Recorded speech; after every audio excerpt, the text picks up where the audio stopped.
Assalamualaikum warahmatullahi wabarakatuh. Kita coba, apakah bisa? Nggak tahu. Assalamualaikum warahmatullahi wabarakatuh. Kok jadi harus Aduh, saya yang host ini? nggak nggak tahu kenapa ini. Nggak apa-apa, nggak apa-apa. Saya yakin followersnya Idek Sosial juga follow Mang Amsi juga kan. Nggak apa-apa, Mang. Tapi Mas tetap Alhamdulillah. yang nanya ya, yang mandu tetap Mas. Jadi di sini saya. Iya, betul, betul. Konsepnya tetap sama ya. Heeh. Assalamumulaikum, Mas. Waalaikumsalam. Ini dengan Kang Irfan, kan? Alhamdulillah. Betul. Nih, sebelum mulai Oke. nih, saya harus manggilnya apa nih? Mas, Kang, atau Bang Amsi atau Bapak nih bagusnya nih. Kalau teman-teman sih sukanya manggil Mang. Mang itu kan di Sunda paman ya, jadi lebih rileks gitu kalau nyebut Mang gitu. Itu lebih lebih rileks gitu. Oh, Mm-mm. kita panggil Mang aja gitu. Saya agak bingung yang sopan Iya, yang mana nih, Kang, Mang nih. Kita semua panggil sopan. Mang Nama Amsi aja. nama pun sopan bagi saya, santai aja kan. Oh, oke. Ya, begini Bang Amsi ya. Tadi pembukaannya lama banget ya. Gak Ya, apa-apa, gak eh, apa-apa. namanya namanya seninya live IG gini nih, Mang nih ya. Iya, jadi kadang nggak bisa Ya, diprediksi. ya, betul betul ya. Nih kita lanjut nih. Hari ini kan kita mau bahas mengenai starter pack ya.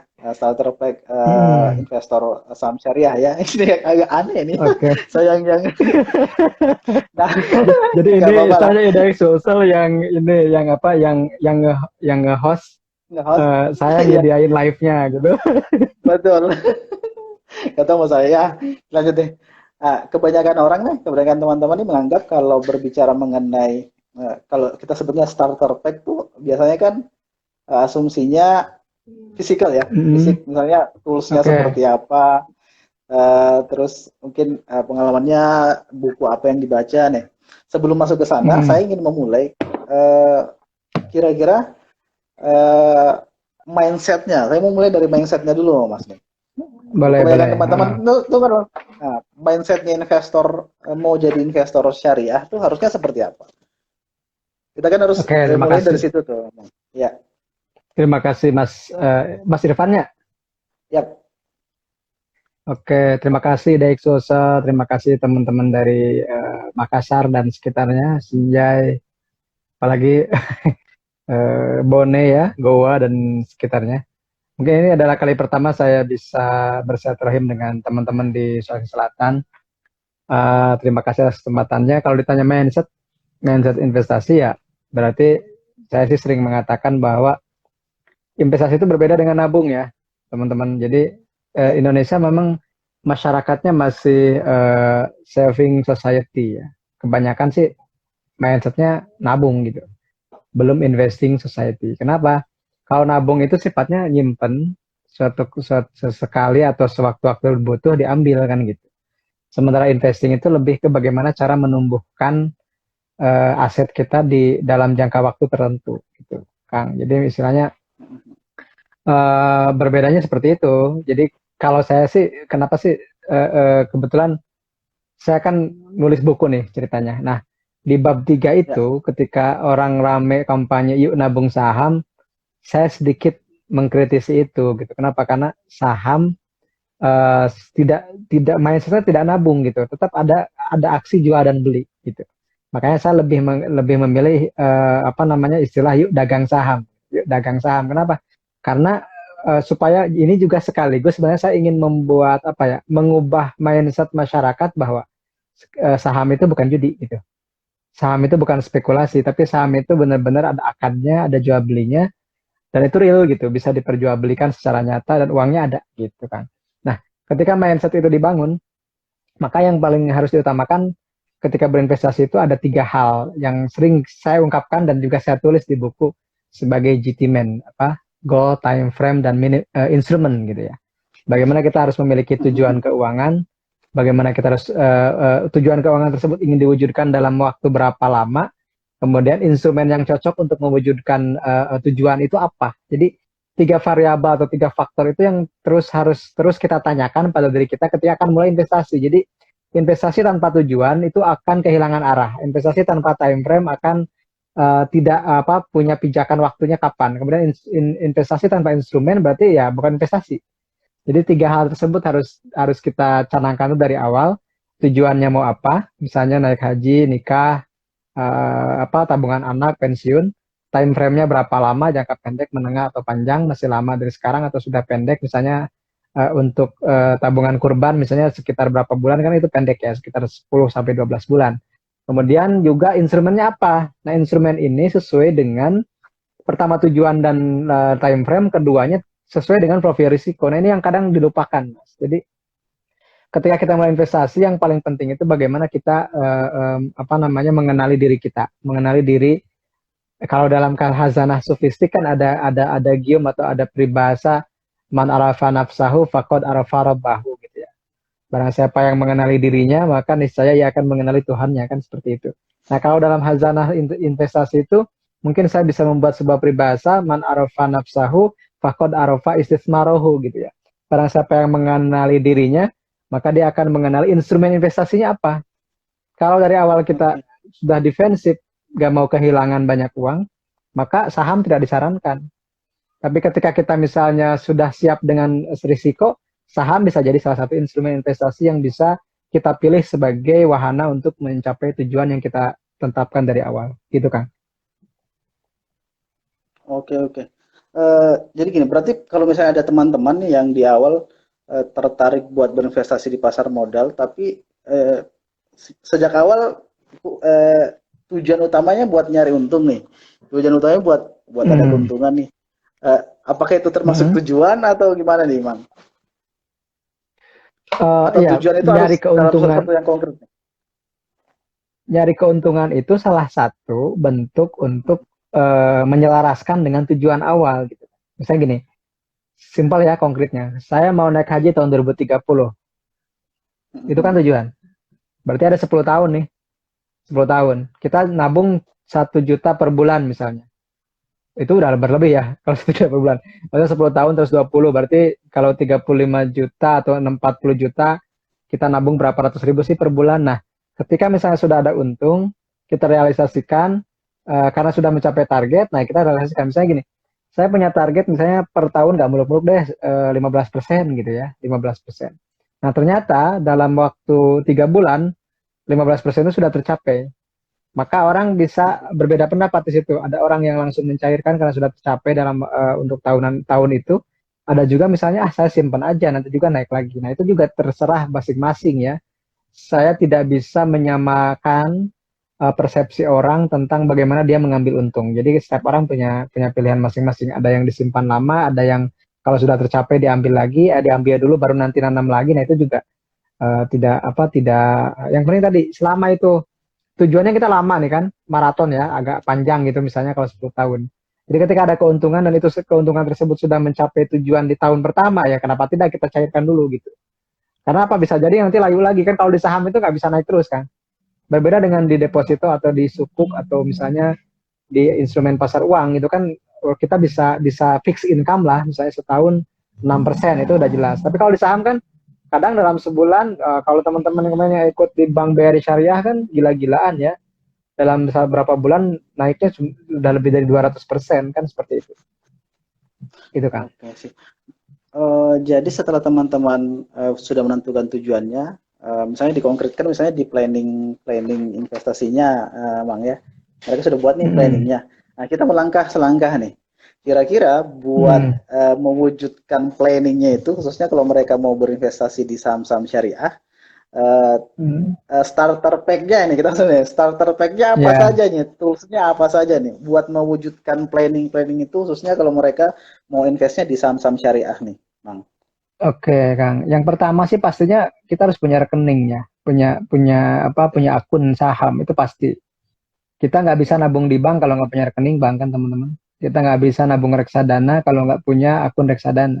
Begitupun saham, kita nggak bisa jual beli saham kalau nggak punya akun sahamnya pastinya. Jadi yang langkah pertama pastikan kita sudah jadi nasabah salah satu sekuritas ya. Sekuritasnya bebas sih. Yang penting kalau syariah berarti usahakan yang sudah ada SOTS, sistem online trading syariah yang memungkinkan setiap investor tidak bisa membeli saham non syariah dan tidak bisa bertransaksi yang non syariah. Jadi dua-duanya dijamin, dijaga supaya tidak melanggar aturan regulasi ataupun aturan syariah gitu. Nah, sesudah memiliki akun saham, langkah yang kedua kalau menurut saya sih ya bagi pemula itu habiskan 100.000 teman-teman untuk mencoba seluruh fitur yang ada. Karena minimal kan 100.000 ya. Kalau belum ada yang minimal gocap sih, minimal 100.000 misalnya kalau lagi ada SPM gitu kan. Sekolah pasar modal bisa diskon ya, bisa dikasih kelonggaran untuk bisa buka akun 100.000. Nah, bagi kita seorang pemula 100.000 itu habiskan buat menjajal atau mencoba semua fitur yang ada di online trading itu. Kenapa? Karena bagi pemula seringkali terjadi misalnya beli malah jual, jual malah beli. Dan itu kan bisa fatal gitu ya. Nah, daripada nanti kalau sudah punya 100 miliar ya, amin gitu, salah belinya itu lebih fatal, mendingan sekarang kan 100.000 habis semua juga nggak masalah gitu ya misalnya. Jadi yang pertama punya akun rekening saham atau akun rekening dana nasabah. Yang kedua habiskan 100.000 awal starter pack-nya itu buat mencoba fitur semua. Tapi yang teman-teman ujungnya sih cuma 4. Ya, mau belajar buku setebal apapun, cara mulai saham ujung-ujungnya cuma 4 kalau bagi saya ya. Pertama, cara menyetor dana. Kedua, cara menarik dana. Ketiga, cara membeli saham. Keempat, cara menjual saham. Itu aja kan.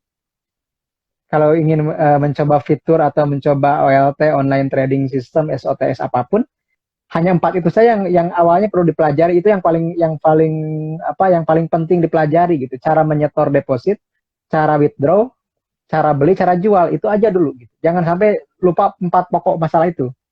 Gitu. Jangan dulu membahas analisis grafik, jangan dulu membahas fundamental ya. 4 aja dulu itu gitu. Kenapa? Karena itu kadang butuh skill juga. Ada orang yang sudah lama juga akhirnya kadang gitu ya. Kemarin kan ramai itu ada salah pencet PTBA katanya kan gitu. Salah pencet atau sengaja kan kita nggak tahu ya gitu. Atau mungkin ya saya juga kadang sering kan tek jual.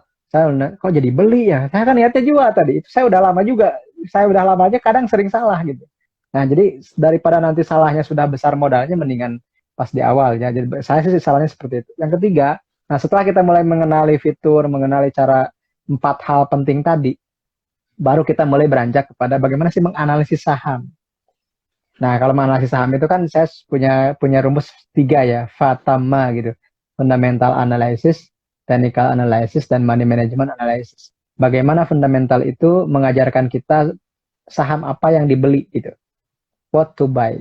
Sementara technical itu mengajarkan kita when to buy. Kapan sih beli, kapan jual. Timing, kemudian karena basicnya adalah historis pergerakan saham. Yang ketiga ini yang kadang dilupakan, money management analysis.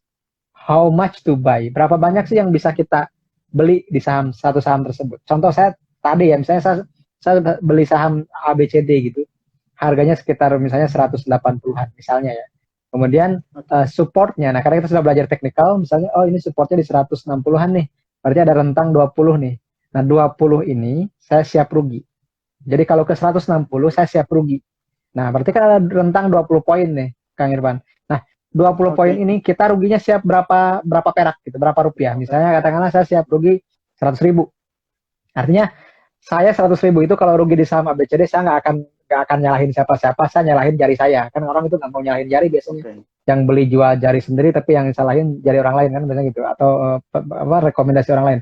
Nah, supaya kita tidak menyalahkan orang lain, maka tadi dihitung ya 180, belinya di 180 karena ini adalah sudah, misalnya kita punya analisis, sudah belajar teknikal, sudah belajar fundamental. Misalnya gini, saya berikan langkahnya ya, langkah konkretnya. Oh, saya mau beli saham ABCD. Kenapa saya beli ABCD? Karena ini lagi naik gitu. Manajemennya nggak diragukan, rajin bagi dividen, fundamentalnya bagus meskipun sedang turun karena corona atau karena COVID. Saya beli nih saham ABCD ini. Tapi saya mau beli di 180. Kenapa?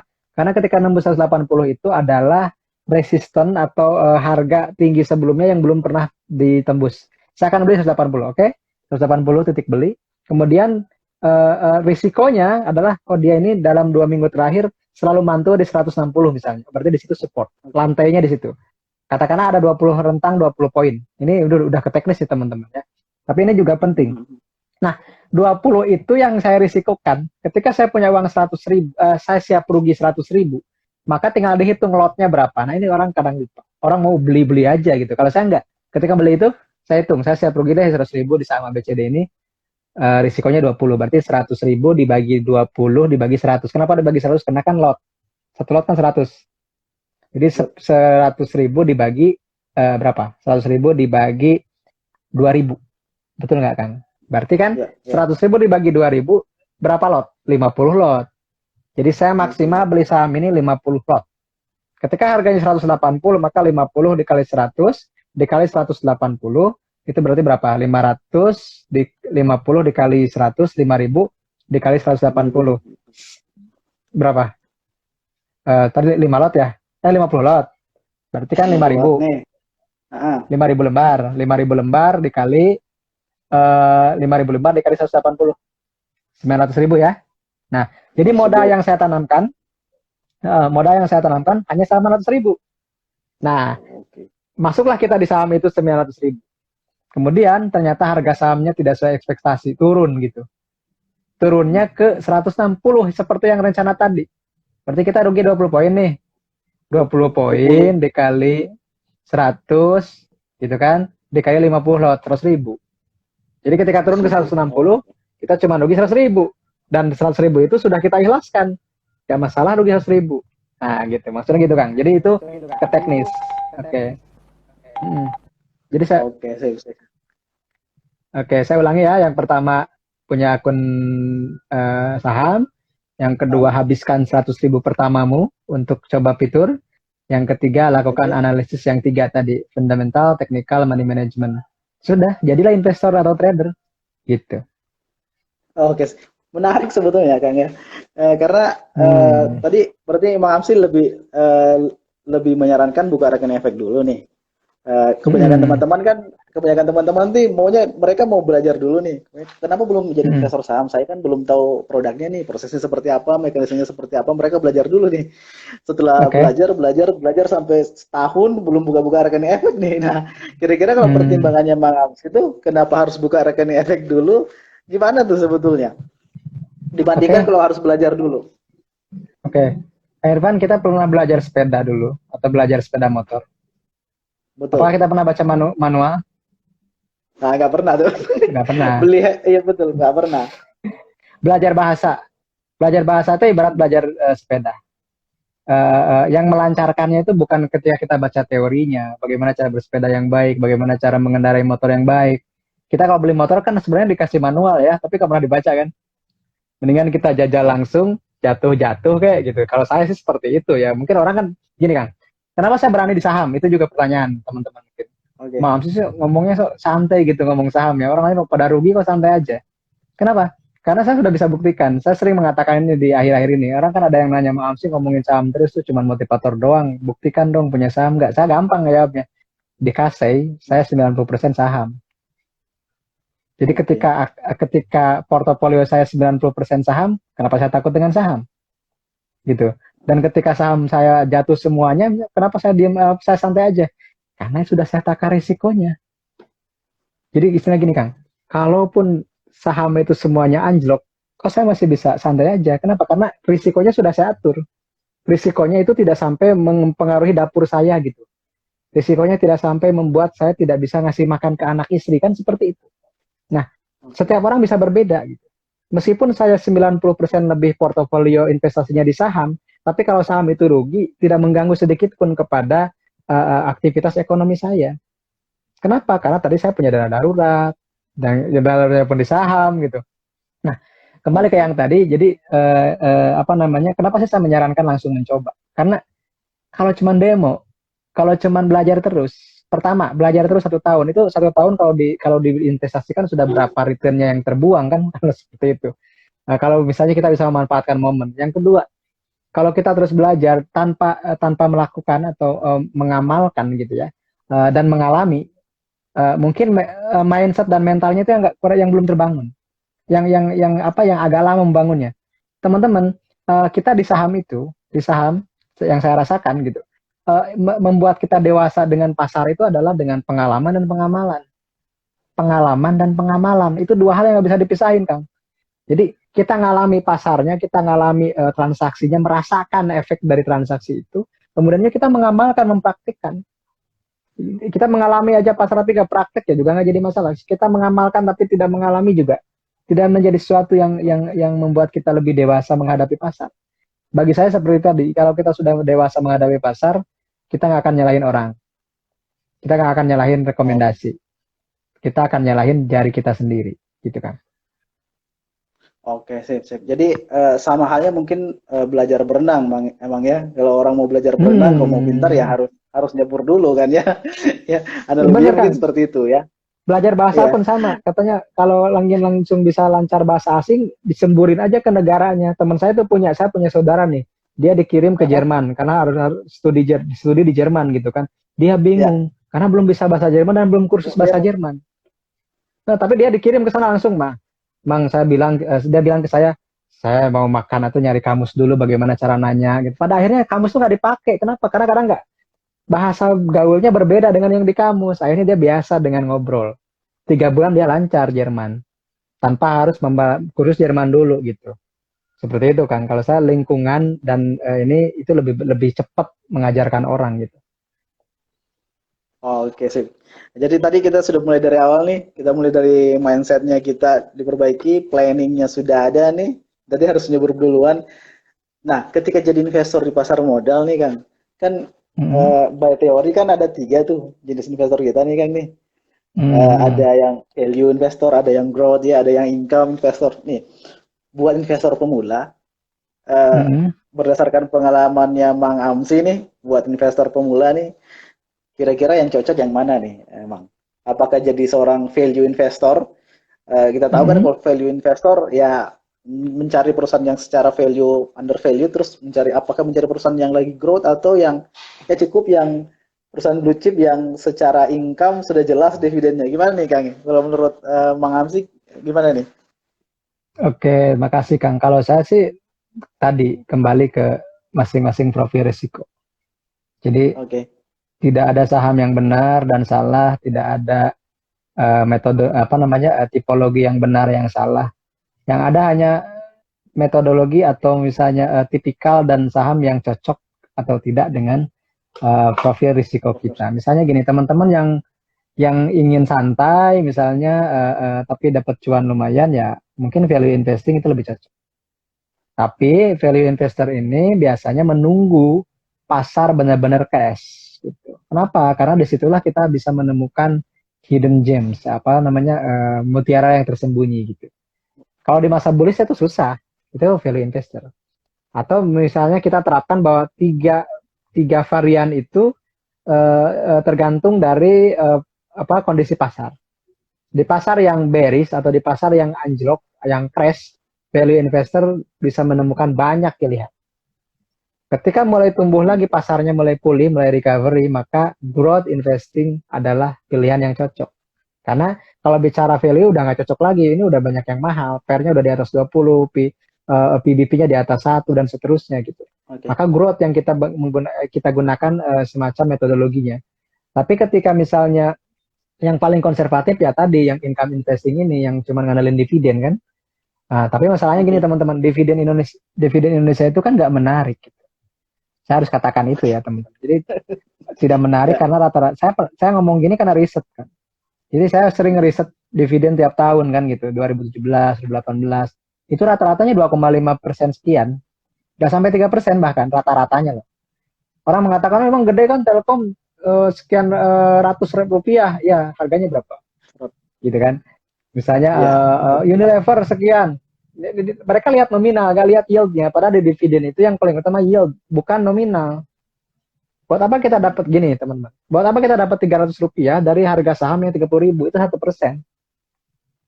Tapi misalnya saya punya saham Demas, harganya 170-an, 180, tapi dividennya 21 rupiah per lembar. Itu kan 11%. Oke. Nah, jadi kalau saya sih sahamnya nggak dilihat, yang dilihat yieldnya. Weton, misalnya di harga 200, ininya berapa? 17 kalau 16 saya lupa. Itu sekitar 7%. Itu kan di atas suku, di atas inflasi. Jadi Sayangnya di Indonesia itu saham-saham yang blue chip justru kecil dividen yieldnya, cuma 1%, 2%. Bank perbankan tuh kecil sebenarnya, nggak banyak sih, cuma 3%, 4% gitu. Tapi saham batu bara misalnya, ITMG itu bisa hampir 10%. PTBA kemarin orang pada panik jual, saya mau beli itu 14% Oke. dividennya. Dan itu kan, jadi kalau income investing tidak berlaku secara keseluruhan saham, tapi berlaku hanya sebagian saham yang harus kita pantau tiap tahun. Dan saya sudah punya list gitu. Punya list misalnya saham-saham dividen hunter itu cocoknya ini tiap tahun. Jadi nggak semua gitu kan. Oke. Okay. Oke. Berarti dari setiap jenis investor itu memang akan berbeda pick sahamnya, Mang ya. Mereka Iya, akan berbeda betul. yang mana yang cocok buat value, yang mana yang cocoknya yang growth sama income investor. Nah, kebanyakan kita nih kalau ditanya kan buat investor pemula pilihnya saham yang mana nih? Beli saham yang blue chip nih. Kalau by teori kan Mhm. kalau kita berbicara mengenai saham-saham yang blue chip secara fundamental oke nih. Tapi kalau Mhm. dilihat misalnya ambil saja salah satu contoh misalnya dari rasionya misalnya PBV-nya. Kebanyakan saham-saham blue chip kan secara PBV memang agak mahal dalam tanda kutip memang ya. Beberapa PBV-nya sudah Mhm. agak besar nih. Berarti kalau saham-saham yang blue chip ini kalau dari penjelasannya Bang Amsi itu berarti lebih cocok buat income investor dibandingkan misalnya teman-teman mau yang value ataupun growth investor ya. Oke, blue chip itu kita definisikan dulu misalnya masuk LQ45 dan JI. Kalau di saham syariah mungkin Jakarta Islamic Index ya, Kang ya. Ya, Nah, ya, ya. di pasar sekarang justru banyak sebagian blue chip itu udah ada yang murah loh. Gitu. Udah Oke. ada blue chip yang PBV-nya di bawah 1, PR-nya di bawah 10. Misalnya, tapi masalahnya berani nggak beli gitu. Teman-teman, oke saya berikan contoh deh, contoh praktis ya. Kalau saya sih saham tuh enjoy-enjoy aja kan. Betul. Maret Maret 2020 itu crash, mini crash lah, mini crash. 24 Maret itu indeks sempat ke 3.900. Orang pada panik jual kan, jual semua tuh sahamnya. Kalau saya enggak, saya sibuk riset, bandingkan dengan 2008, kemudian mana yang sudah jatuh beneran, dan sebenarnya teman-teman, kita belum seperti 2008. 2008 itu indeks meluncur minus 62%. Kemarin Maret cuma minus 42%. Tapi ada sebagian saham yang minusnya melebihi minus 2008. Saya masukkan watchlist. Misalnya Pegas, S Hardware, Kalbe Pharma, saya masukkan watchlist gitu. Nah setelah itu saya akan masuk rata-ratanya ini akan jatuhnya sekian sampai sekian persen nih. Oh di harga sekian deh. Dan ternyata itu mendekati. Akhirnya saya buat ebook gratis, free ebook yang saya buat waktu itu membahana, membidik saham mempesona di tengah pasar merah merona itu singkatannya panjang sekali itu. Nah setelah itu kan kita tahu, oh saya masuk Kalbe ketika 900 saya masuk, orang lain jual saya cicil, ketika RB ya auto reject bawah itu, auto reject ke bawah, saya cicil sampai dasarnya gitu. Setelah mulai naik saya jual Astra, saya beli di 3.200 ketika orang lain pada gak mau beli, takut beli, saya beli. Jadi terkadang kalau Oke. kita ingin jadi value investor yang di blue chip, ya kita harus berani gitu. Keberanian itu muncul ketika kita sudah tahu risikonya. Kemarin PTBA orang rame kan, wah ini PTBA salah pencet nih, akan jatuh nih, akan ke 1.000. Saya mau beli aja, minimal dividennya dapat. Sekarang udah mulai balik tuh, apa PTBA-nya kan. Jadi gini teman-teman, kalau kita orientasinya benar-benaran mau di saham, hindari noise. Jangan dengerin kata Oke. orang yang banyak.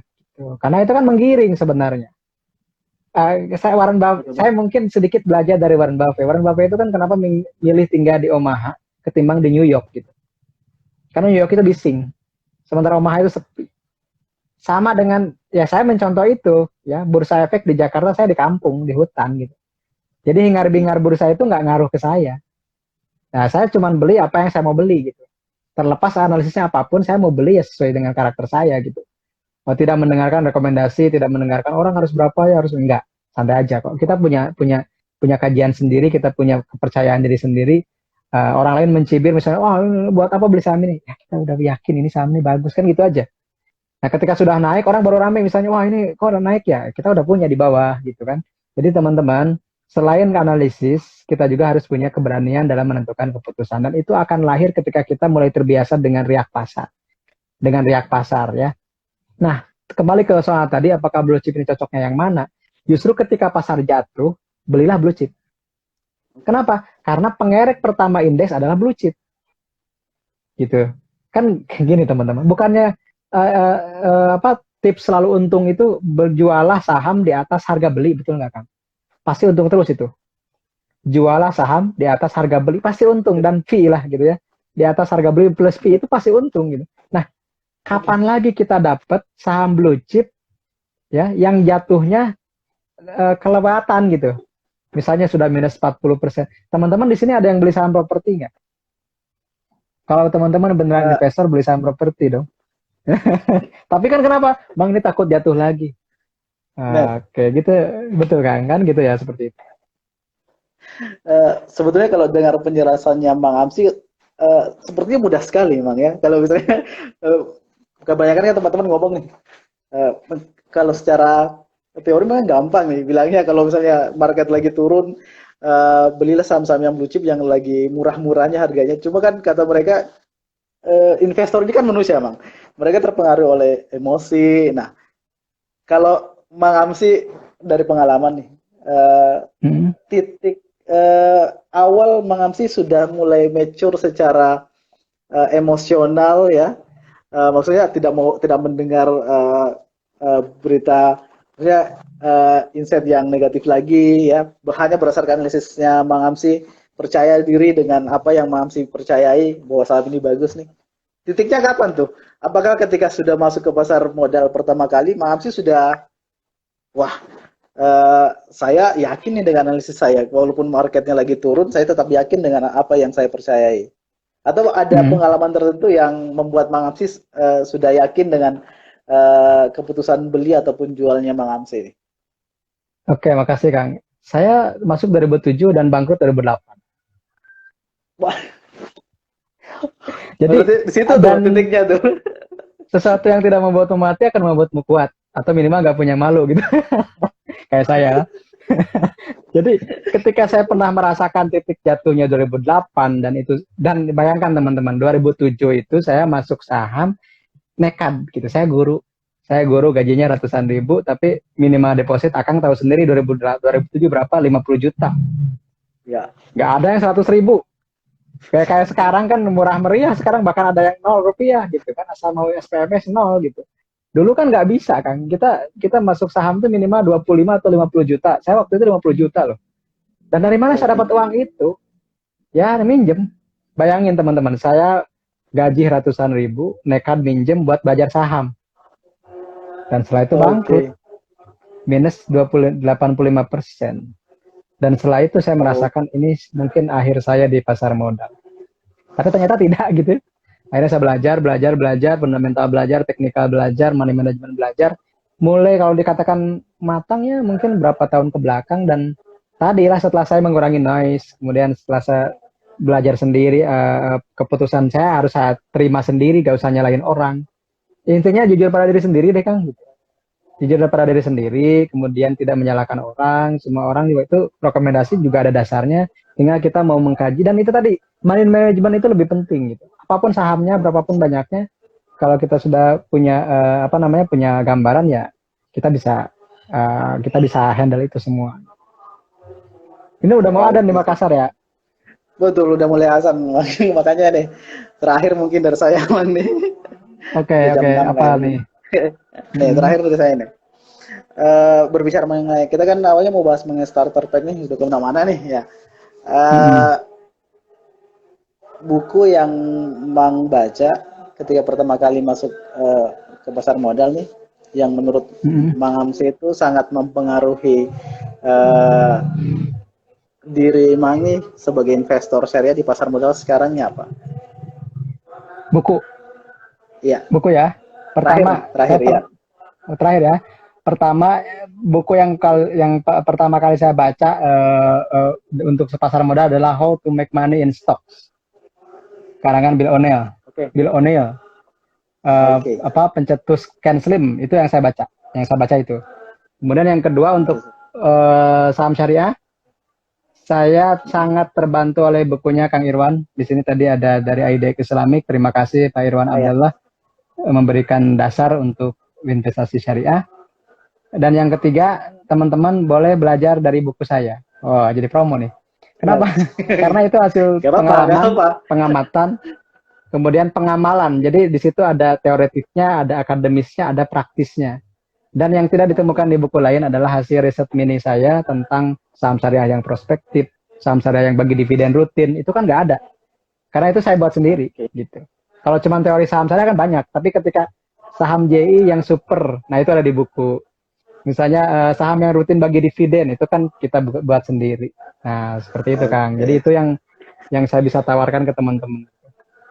Jadi kalau teman-teman mau memperoleh ilmunya Mang Amsi nih dari buku-buku Mang Amsi yang sudah baca ya, plus pengalamannya lebih gampang lewat bukunya Mang Amsi ya, yang ini ya, yang Sari Kelapa itu ya.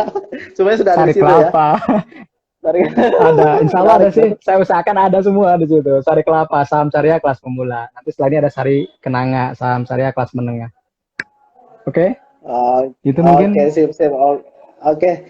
Terima kasih Mang Amsi atas sharingnya hari ini. Walaupun kita lakukannya di IG Syariah Saham ya. Jadi gini, Akang boleh live, Kang Irfan boleh live. Nanti saya live sendiri. Betul. Oke. Jadi saya jawabin pertanyaan-pertanyaannya. Oke, ya masih ada pertanyaan nih. Nanti makasih ya. Saya jawab deh. Gitu. Sudah maghrib ya. Terima kasih Mang Amsi sudah mau sharing dengan kami. Sama-sama. Ya, Assalamualaikum warahmatullahi wabarakatuh. Ada kendala ya. Waalaikumsalam. Ya, makasih Irfan. Yuk. Ya. Siap, boleh. Oke teman-teman, terima kasih sudah hadir dari tadi. Saya mungkin coba menjawab pertanyaan ya. Saya baru live sendiri nih. Oke, saya jawab deh dari atas ya. Teman-teman, saya masih banyak waktu sebenarnya, tapi mungkin sekitar 15 menit ya. Kita lihat sebentar, saya belum terlalu familiar nih. Terima kasih yang sudah beli buku Sari Kelapa ya dari seluruh Nusantara. Saya nggak bisa sebut satu persatu karena alhamdulillah sudah hampir 1000-an buku yang terjual dan itu belum masuk toko sebenarnya ketika kemarin itu. Dan mudah-mudahan banyak manfaatnya ya. Oke, dari Mbak Tania Jasmine ya. Saya Tania Jasmine 89. Untuk pemula, bagaimana mengetahui kapan harus beli atau jual secara umum? Dan apakah kita harus menjual sebelum cut loss? Indikator untuk pemula apa yang paling mudah dipelajari apa? Oke, saya jawab simple. Ini kan kaitannya dengan teknikal ya. Kalau teknikal sih saya lebih suka dengan support resistance gitu. Misalnya dalam sebulan terakhir titik tertingginya di berapa, titik terendahnya di berapa. Nah itu jadikanlah semacam terowongan atau semacam channel. Kalau tembus itu kita beli gitu ya. Atau misalnya lagi di bawah kita beli pas sudahnya mau mendekati atap, jadi gini teman-teman, misalnya ada atap, ada lantai, nah ketika di lantai kita beli gitu ya, setelah mantul sih saya rekomendasikan ketika mulai mantul dari lantai baru beli, kemudian sebelum menembus resist kita jual. Atau kalau teman-teman berani ketika tembus lagi atapnya kita beli lagi, tambah lagi, atau jual dulu yang tadi sudah untung, kita masuk pembelian baru. Itu terserah masing-masing. Ada orang yang suka bottom fishing dari bawah ya, ada orang yang buy on break ketika misalnya menembus atap baru beli. Saya berikan contoh praktis. Teman-teman kalau perhatikan saham Demas kan sekarang baru nembus resisten ya di 180-an itu. Nah kan pertanyaannya apakah dia akan lanjut atau justru turun lagi. Nah nanti kita lihat di konfirmasi misalnya besok.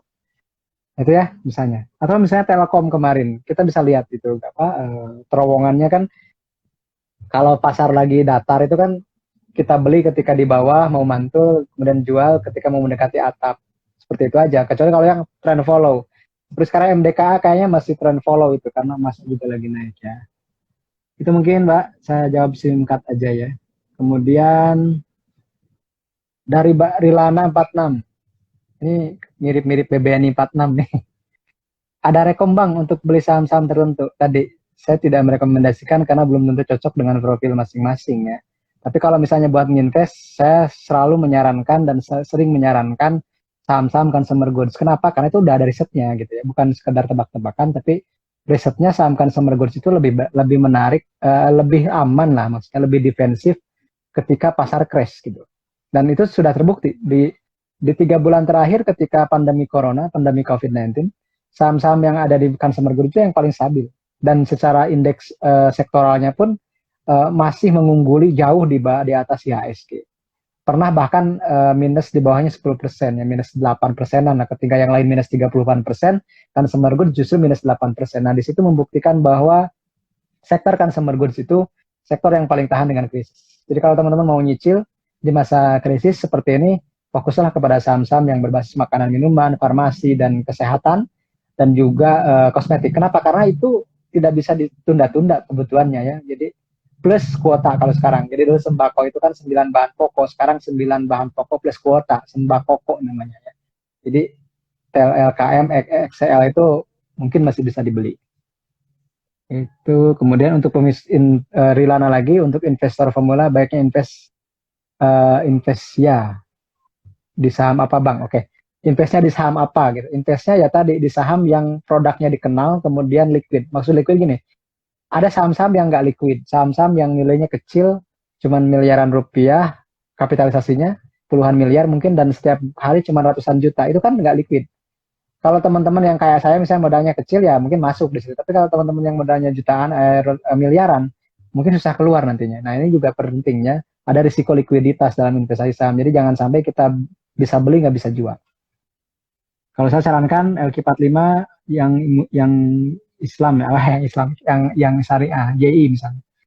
Balik lagi bisa e-booknya bang. Oke? E-booknya bisa dicari di syariahsaham.com, sebelah kanan ada free e-book. Nanti silakan cek di situ, diunduh dan itu gratis. Bu Neneng, terima kasih sudah membaca buku kita Sari Kelapa. Saya jawab pertanyaannya, kalau melihat bahwa saham itu bagus jika dari pair-nya mang, yang nilainya berapa? Oke. Sebagian orang mengatakan pair di bawah 10 itu menarik. Pair di bawah 10 itu menarik, tapi sekarang kita harus menggunakan juga relatif indeks. Misalnya gini, di statistik Bursa Efek sekarang terbaru per hari kemarin ya, saya yang sekarang belum buka, atau saya buka deh, saya mungkin sudah ada ya, saya cek dulu. Nah, ini ada langsung. Nah, yang terbaru sekarang rata-rata per Bursa Efek Indonesia itu ada di 9,8. Artinya rata-rata saham per yang sekarang itu price to earning ratio-nya rata-rata ada di 9,8. Artinya berarti saham yang di atas 9,8 itu sudah mulai lebih mahal ketimbang teman-temannya satu bursa. Dari 690-an saham lain itu sudah lebih mahal. Sementara yang di bawah 9,8 itu masih dianggap lebih murah karena di bawah relatif bursa secara keseluruhan. Jadi kalau saya baca hari ini, hari Kamis ya, indeksnya turun minus 0,46%, kemudian average pair-nya atau pair rata-ratanya 9,8, average VBV-nya 1,9. Jadi kalau kita punya patokan itu, rata-rata pair yang menarik adalah di bawah 9,8 dan rata-rata PBV yang menarik adalah di bawah 2 atau 1,9. Nah, di atas itu berarti sudah agak sedikit mahal ketimbang teman-temannya. Tapi teman-teman juga harus mengkonfirmasi per sektor. Ini kan secara keseluruhan. Karena tiap sektor beda tipikal dan beda kebiasaan begitu ya, Bu. Nilainya tadi sudah saya sebutkan minimal kalau sekarang mengacu kepada indeks yang bursa sekarang hari ini pair itu 9,8 rata-ratanya. Jadi kalau di bawah itu berarti dianggap masih murah ketimbang teman-temannya, di atas itu dianggap mulai mahal. Tapi ini juga nggak mutlak ya teman-teman. Ada yang mengatakan bahwa saham yang murah itu ketika pair dikali PBV kurang dari 22 kali. Jadi misalnya pairnya ini 15, tapi PBV-nya 1. Berarti kan 15 kali 1, 15 gitu. Itu masih kurang dari 22. Saya baca itu dari satu literatur, itu kalau nggak salah rumusnya siapa, Warren Buffett atau Benjamin Graham, saya lupa. Pokoknya intinya kalau pair dikali PBV di bawah 22 itu masih cenderung murah. Tapi lagi-lagi ini relatif dan subjektif. Jadi teman-teman boleh sepakat atau tidak. Oke Bu Neneng, terima kasih pertanyaannya. Ada yang nanya AMA Pewara 99, blue chip itu apa? Blue chip itu biasanya sih dikonotasikan dengan saham-saham yang kapitalisasinya besar dan fundamentalnya bagus. Misalnya saham-saham LQ45 atau Jakarta Islamic Index ya. Nanti boleh baca deh apa itu Jakarta Islamic Index dan yang lainnya. Kemudian pertanyaan lainnya dari Mas Alif Naufal. Rekomen saham syariah dong, Mang. Sekarang yang undervalued boleh. Kalau saya rekomendasikan mau beli nggak gitu kan masalahnya. Misalnya Kalau yang under value banyak. Saya sebut contoh misalnya saham-saham batubara under value. PTBA, Adaro itu kan masih under value ya, terutama Adaro misalnya. Tapi kan orang apa namanya was-was kalau beli saham komoditas, takutnya turun lagi. Nah itu kan butuh keberanian dan butuh. Nah kalau misalnya belum berani, pakailah position sizing atau pakailah apa namanya takaran yang sesuai dengan risiko kita. Misalnya tadi lah PTBA itu naik misalnya ya, tapi saya takut turunnya ke 2000 nih, saya batasi aja lossnya di 2000 deh. Tadi beli di 2100, berarti kan kita siap risikonya 100 poin. Nah, kemudian itu baru 100 poin. Kemudian berapa nominal? Kalau saya misalnya 100.000, kalau ada orang yang saya mau sejuta juga boleh ya, kan itu beda-beda tiap orang. Misalnya gini, kenapa saya tidak bisa menyamakan nominal kerugian? Karena setiap orang modalnya beda. Kalau saya misalnya modalnya nggak banyak, kalau teman-teman ada yang modalnya 1 miliar misalnya, makanya saya selalu mengatakan risiko itu pakai persentase, bukan pakai nominal. Misalnya gini, 1 bulan saya siap rugi 5%. Kemudian saya hanya beli 5 saham, berarti satu saham maksimal 1% ruginya. Dari total keseluruhan, misalnya keseluruhannya modalnya ada 1 miliar, berarti cuma siap rugi 10 juta. Kan ada orang yang siap rugi 10 juta. Sementara orang itu 10 juta itu adalah modal keseluruhannya. Makanya lebih enak, lebih asik itu kalau bicara risiko pakai persen. Per bulan berapa persen siap rugi, kemudian misalnya gini ya, saya berikan praktisnya ya teman-teman. Ini juga pelajaran money management yang sering saya ungkapkan. Dan ada di buku ya, kalau yang udah baca buku mungkin ada di buku di bab berapa, di bab 4 ya kalau nggak salah. Nah, di situ kan diceritakan, misalnya kita beli saham ABCD di harga 1000 atau di harga 500. Siap ruginya di harga 450. Berarti poinnya kan 50. Nah, 50 ini siap ruginya. Kemudian siap ruginya itu berapa perak atau berapa persen dari modal keseluruhan. Katakanlah 1% dari 10 juta. 10 juta dari 1 miliar karena orangnya modalnya 1 miliar. Nah, 10 juta itu kan tinggal dibagi aja 10 juta dibagi 50, dibagi 100. 10 juta dibagi 5.000. 2.000 lot dia beli gitu. Sementara ada orang yang nilainya modalnya 10 juta gitu. Nah, berarti kalau 1% dia ruginya berapa? Berapa? 100.000 ya. Betul nggak? 10 juta siap rugi 1%, 100.000. Nah, 100.000 dibagi 50 dibagi 100 ya cuma 20 lot. Yang satu 2.000 lot, yang satu 20 lot. Nah, itu risiko gitu ya teman-teman. Jadi kalau kita nggak masalah sih, ada yang siap rugi 10 juta, ada yang siap rugi 100 juta per saham, nggak masalah. Yang penting itu berapa persen dari modal semua. Jadi kalau saya ditanya rekomend saham undervalued itu apa? Pertama saham-saham batubara dan komoditas, itu pasti undervalued sekarang. Yang kedua saham-saham properti konstruksi, juga sebagian undervalued misalnya. Katakanlah misalnya ya, saya sebut misalnya BES gitu kan, Bekasi Pajar Industrial Estate. Kemudian juga saham-saham konstruksi seperti Wika, PTPP, ADI itu kan masih banyak yang di bawah 1 PBV-nya sekarang. Permasalahannya tadi berani beli atau enggak, berani nyicil atau enggak. Nah, karena itu butuh waktu untuk menjadi untung. Nah, ada juga saham yang sudah mulai overvalued atau sudah mulai price in.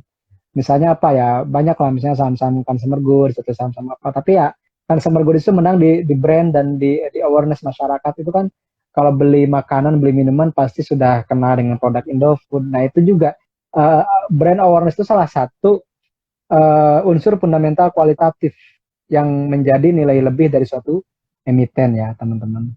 Jadi banyaklah, tinggal dihitung aja. Terima kasih Bu Neneng, Sari Kelapa. Batannya sudah saya jawab tadi. Bang Romi, terima kasih juga sudah melihat Sari Kelapa. Ini baru loh, saya live langsung sendirian gini. Oke, Mas Tri. Oke, saya ulang ya. Apa tadi? Siap rugi. Oke. Kalau teman-teman bawa catatan sih lebih enak gitu ya. Mungkin nanti kita rencanakan deh apa agendakan khusus money management gitu. Free teman-teman, nggak usah bayar.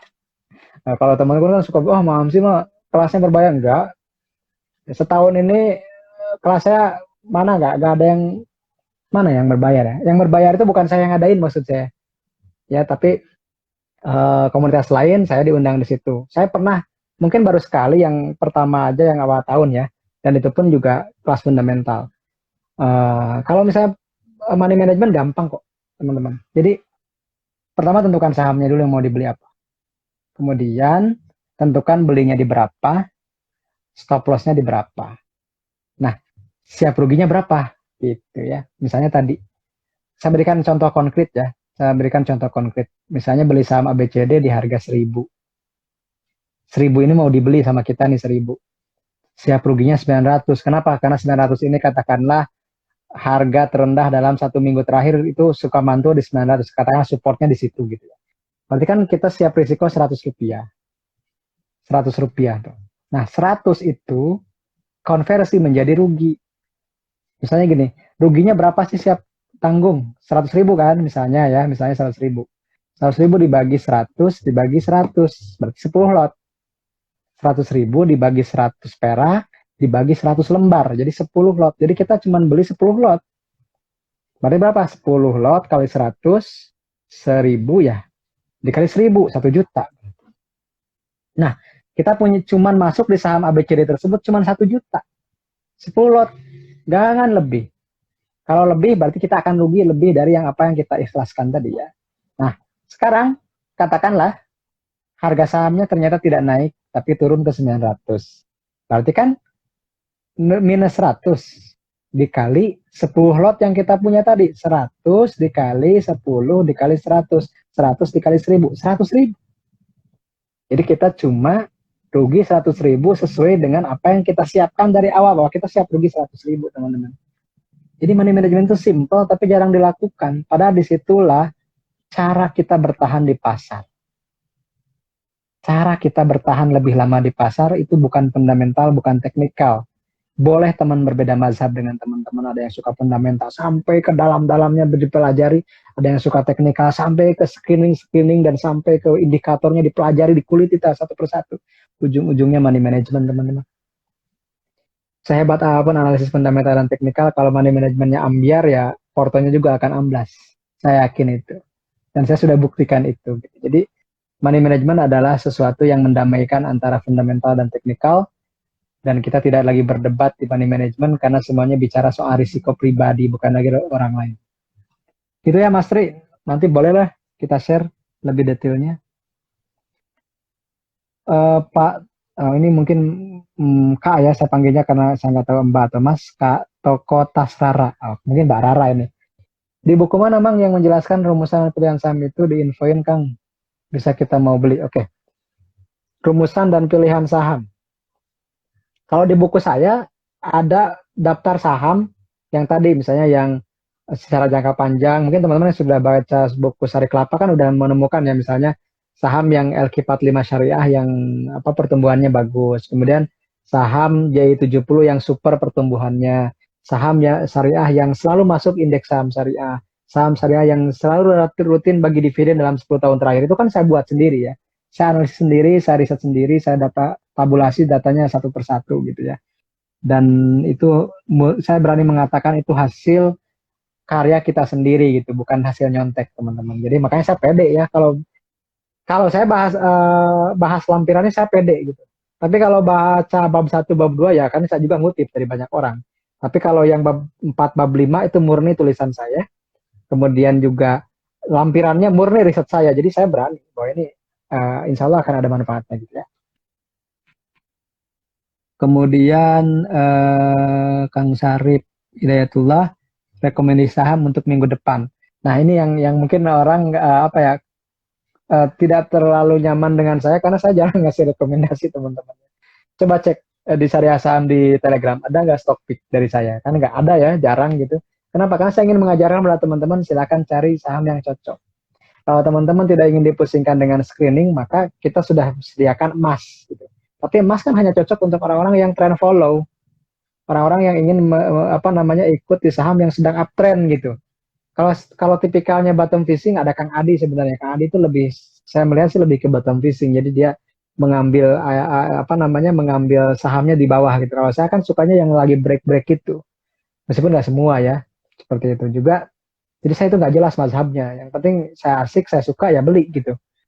Pada akhirnya gitu teman-teman. Pada akhirnya sih saham itu ketika kita tidak lagi memikirkan saham ini kapan naik, kapan turun, disitulah kita merasakan bahwa saham itu hidup kita. Ya, jadi nggak jelas ya. Jadi intinya kalau kita masih punya perasaan dengan saham, boleh jadi hidup kita belum di saham gitu. Tapi hidup kita masih dimiliki saham, belum memiliki saham. Oke, jadi kalau rekomendasi ya lihat aja yang lagi rame apa. Misalnya kan Mas lagi naik MDKA, misalnya kan itu simpelnya sih. Kalau kita ingin follow the big money, follow the big fund. Gitu. Mungkin juga ada teman saya Bang Arga, siapa lagi yang ahli katakanlah tanda kutip bandarmologi gitu, market maker Koasun juga. Itu mungkin bisa menanya kepada mereka apa sih yang cocok. Kalau saya sih tidak selamanya saya beli gitu. Kalau orang suka di situ saya enggak juga. Misalnya kenapa sih Mang INKP Tekim gak masuk syariah kan cuma jualan kertas? Ya saya nggak syariah. Kenapa harus saya beli gitu? Sesimpel itu kalau saya. Mang kenapa sih boleh nggak saya beli bank konvensional? Ya saya nggak beli lah. Karena saya nggak menarik gitu. Saya nggak tertarik sedikit pun. Jadi saya itu tidak tergiur dengan keuntungan teman-teman. Saya tidak tergiur dengan keuntungan yang fantastis. Saya cukup syukuri apa yang saya dapat aja. Dan yang paling penting ya selama kita enjoy di saham ini dan kita punya target masing-masing untuk returnnya, kenapa tidak gitu. Jangan sampai kita kapok di saham karena kita loss besar, kemudian menyalahkan gara-gara saham. Gitu. Kalau teman-teman ruginya masih di bawah 85%, itu belum apa-apa teman-teman. Saya pernah rugi 85% dan itu uang orang. Jadi nikmati saja prosesnya, perjalanannya. Tapi saya ingin mengajarkan kepada teman-teman dari awal ingin berbagi pengalaman, jangan sampai terjerumus seperti saya. Maka hindari noise. Gitu. Itu kuncinya sih kalau dari saya. Oke, Mbak Tania, makasih untuk beri ke Sari Kelapa bisa order di mana. Mbak Tania bisa masuk ke syariahsaham.com, di sebelah kanan ada order buku. Kalau stoknya masih ada, kalau sudah habis mungkin kita harus restock atau cara mudahnya teman-teman bisa datang ke Gramedia terdekat. Alhamdulillah sudah terbit sejak 6 Juli sudah beredar. Silahkan beli. Atau misalnya ke gramedia.com itu lagi diskon sekarang. Oke. Silahkan juga beli dari situ boleh ya. Jadi bisa beli dari gramedia.com, bisa beli dari Gramedia langsung secara offline, bisa juga beli dari marketplace di Shopee, Tokopedia juga sudah mulai banyak yang jualan dan harganya gila-gilaan teman-teman. Itulah industri perbukuan di kita ya. Jadi curhat ya. Jadi kalau teman-teman jadi penulis, siaplah untuk bukunya misalnya ada yang ya begitulah. Itu biasa aja kok. Kalau saya sih biasa. Karena apa? Karena saya sudah dari awal ya menyadari itu. Oke teman-teman, saya minta waktu 10 menit aja dulu ya. 10 menit lagi deh gitu. Nah, ininya. Oke Pak Tri ya, Mas Tri nih. Saya pernah ketemu sama Mas Tri ini di bursa. Betul kan Mas Tri? Oke. Mang, ini kan hold Demas udah 37%, tapi mau nambah muatan. Baiknya dijual dulu baru beli ulang atau langsung ditambah tapi ngurangin keuntungan ya. Tergantung Mas. Udah 37% labanya atau 37% porsinya nih? Kalau udah labanya saya kira itu udah cukup dijual sih ya. Kenapa? Karena simpelnya gini, deposito sekarang dan suku bunga kan 5%-an. Nah kalau beneran Mas Tri itu udah untung 37% kan udah 7 kali lipat itu. Setara 7 tahun nabung gitu. Kalau saya itu akan realisasi sebagian atau bila perlu juga semuanya gitu ya. Karena itu sudah menghemat waktu nabung kita selama 7 tahun loh gitu. Cuma ya tadi kalau orang kan suka ada yang saya ingin nambah lagi Mang biar biar apa? Biar nambah gennya. Tapi ingat, buah itu tidak selamanya matang. Kadang busuk, layu, kemudian nggak bisa dimakan.